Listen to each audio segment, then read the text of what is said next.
Hi, thanks for joining us here at Inspire. We're doing another virtual interview, nothing stops us, even in isolation.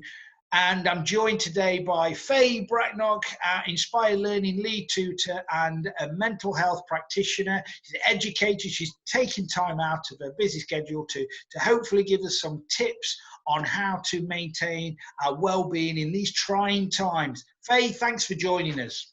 Thanks for having me again. Lovely to see you again, Neil. That's it. That's okay. We're all here. It's a lovely sunny day, so we're making the most of it, aren't we? So, right, today, you're going to give us some tips for those times when we're feeling things are getting difficult, maybe, or we're struggling. So, Faye, over to you. Thank you. So today is about what do we do when we are struggling with our mental health. Now, that might be because of a long-term condition, or it could be because we're recently struggling and the pressure is just starting to get a little bit too much. So the first thing is there is no shame at all in feeling this way. You're not alone in feeling this way. We always estimate that 1 in 4 people will have mental health issues in any 1 year. It has now been predicted that is going to go up a lot higher during this health crisis. So the first thing is, if you are feeling unwell, what we will add to this video is a full list of resources and numbers and websites that you can access if you're feeling unwell. So please do seek support. That is my first thing that I would say. And let's end the stigma and the shame. There is no stigma, there is no shame around mental illness. But what we do want to look at is what can we do? If you are finding that you're feeling overwhelmed, you're feeling sad, you're feeling anxious while being at home, turn off the news, turn off that television. I'm not saying that we become a society of ignorant people where we don't watch the news. Limit it to once a day. Limit it to the key messages that are being put out there, and limit your time on social media, because it has been proven that it will start, making us feel overwhelmed if we're watching the news all the time.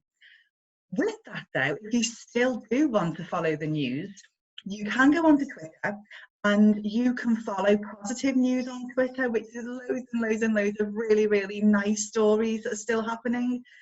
Also as well, and we'll pop the link for this in our either up or down, but it's called the Happy Newspaper, and I want to share that with all of you, and maybe you could even input into that as well.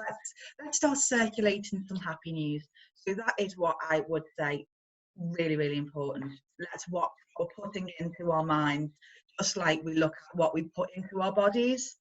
Yeah, no, I think that's important, isn't it? There's especially at this time, there's so much negativity around, and it's certainly social media that can be accessed to unfiltered or unverified news as well. I don't want to use that term that's come in, but with news that hasn't been verified in a sense. So I think your message of sticking to the key sites where we know that news is a little bit clearer, and then about managing that time in accessing news, because news is 24 hours a day, and certainly we can be overwhelmed by that, can't we? So I definitely agree with that about managing that time online.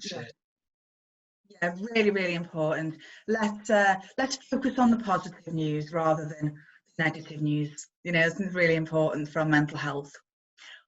So what I would say, Neil, is if we are feeling overwhelmed, something that I tell anybody that I work with is to practice not only self-care, but also self-soothing. Now, self-care is about things that we do every day to look after ourselves and to prevent illness. But self-soothing is about when we are feeling unwell. So what do we do? Almost like emergency self-care.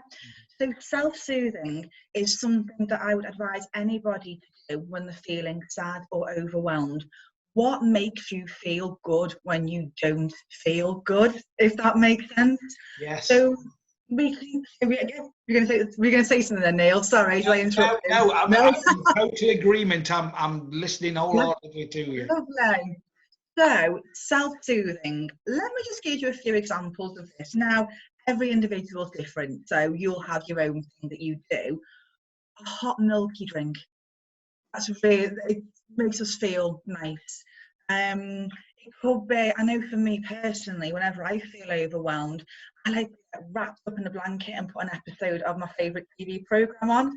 And it just gives me a real sense of comfort doing that. So maybe you'd want to try that. Stroke a pet, maybe spend some time with the animals, put your favourite song on, put your favourite film on. Or one of my favourites as well is a hot bath, lighting some candles maybe, a hot bath. Anything that makes you feel good. Might even be, washing your hair and styling your hair, even if you think I'm not going out anywhere, but it'll make us feel a little bit better.